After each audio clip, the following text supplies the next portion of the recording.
दोस्तों नमस्कार, मैं हूं आर्किटेक्ट अशोक गोयल। मेरे पास एक आर्किटेक्ट मित्र का फोन आया गुजरात से। उन्होंने जो मेरे को अपनी आप बीती बताई वो मैं आपसे शेयर कर रहा हूं। इस तरह की घटनाएं पहले भी मेरे संज्ञान में आ चुकी हैं, तो मुझे उचित यही लगा कि सारा मामला आपको विस्तार से बताया जाए, समझाया जाए। इन साहब ने मेरे को बताया कि किसी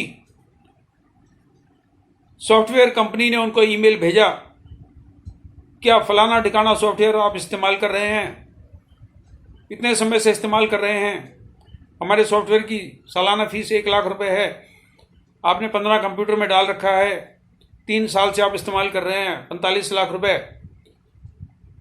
की फीस की देनदारी आपकी बनती है, या तो आप आउट ऑफ कोर्ट सेटलमेंट कर लीजिए या फिर हम आपके ऊपर मुकदमा करके ये सारे 45 लाख रुपए आपसे वसूलेंगे। और ये ईमेल भेजने वाला अपने आप को एडवोकेट लिखता है नीचे, और इसके बाद तरह तरह के टेलीफोन उनको किए जाते हैं जिसमें धमकाया जाता है कि हम आपके ऑफिस पे छापा मारेंगे और आपके सारे कंप्यूटर और सारा हार्डवेयर जब्त कर लिया जाएगा।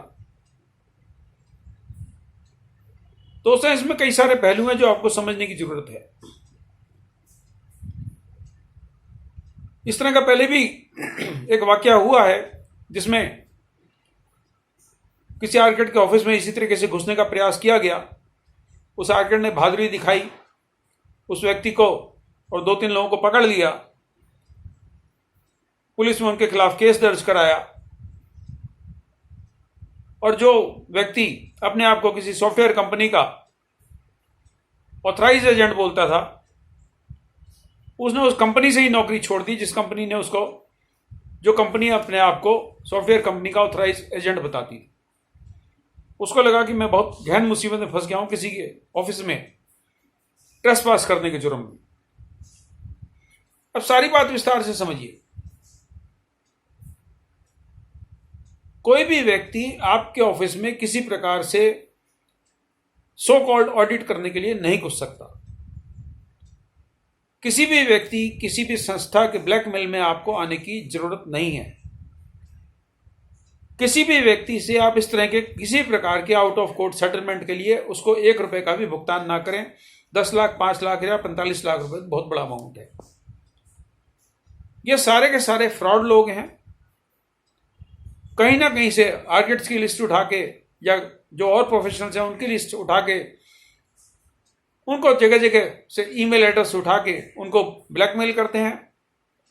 अकस्मात आई मुसीबत से लोग घबरा जाते हैं और पुलिस और अदालतों के चक्रव्यूह से बचने के लिए इनको कुछ पैसे दे देते हैं। मेरा सभी दोस्तों को, आर्किटेक्ट मित्रों से सभी को एक सुझाव है कि इस तरह का कोई भी व्यक्ति अगर आपके दफ्तर में घुसने की कोशिश करे, उसको पकड़ के कूटिए।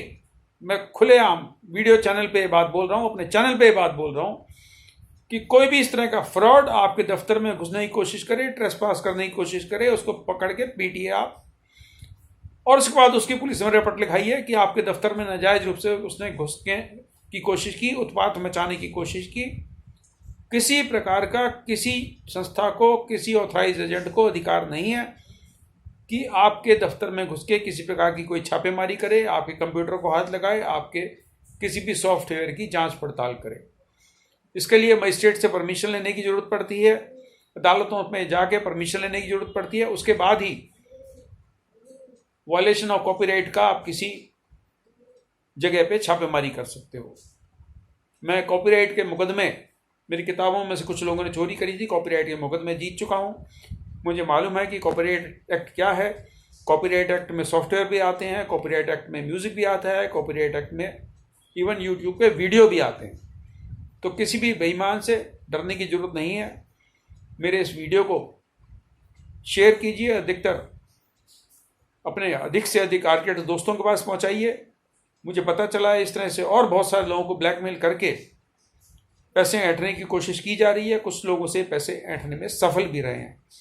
अपने अधिकारों को जानिए, किसी ठग से, किसी बेईमान से घबराने की जरूरत नहीं है। उनको पकड़िए, उनको पुलिस के हवाले कीजिए।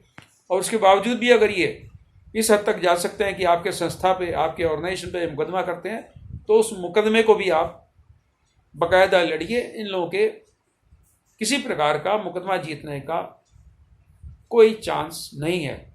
पिछले दिनों कुछ साल पहले दिल्ली विश्वविद्यालय के पास किसी फोटोस्टेट का काम करने वाले पे कुछ पब्लिशर्स ने मुकदमा दर्ज कराया था कि ये हमारी किताबों की पायरेसी करता है, उनकी फोटोस्टेट करके बेचता है, और वो मामला अदालत ने रद्द कर दिया था कि उसका पायरेसी का काम नहीं है, उसका फोटोस्टेट का काम नहीं। और अदालतों में भी कोर्ट केसेस और तरह तरह की चीज़ों की फोटोस्टेट होती है, तो ये किसी प्रकार की पायरेसी नहीं है। उसके बाद ये मामला हाई कोर्ट में गया और हाई कोर्ट में से पब्लिशर्स ने जो अपील डाली थी उस अपील को वापस ले लिया, क्योंकि उन्हें मालूम था कि ये कॉपीराइट एक्ट का वायलेशन नहीं है। तो इसीलिए इस तरह के सॉफ्टवेयर कंपनीज या सॉफ्टवेयर कंपनी के दलाल अगर आपको हैरेस करते हैं, उनसे बिल्कुल डरने की जरूरत नहीं है। अपने सभी आर्किटेक्ट मित्रों को ये बात बताएं, और जहाँ पर भी इंडियन इंस्टीट्यूट ऑफ आर्किटेक्ट के चैप्टर सक्रिय हैं, वो भी अपने सभी सदस्यों को इस बात से आगाह करें कि किसी की ब्लैकमेलिंग में फंस के किसी को भी एक पैसा दे के आउट ऑफ कोर्ट सेटलमेंट करने की जरूरत नहीं है। शुभकामनाएं, नमस्कार।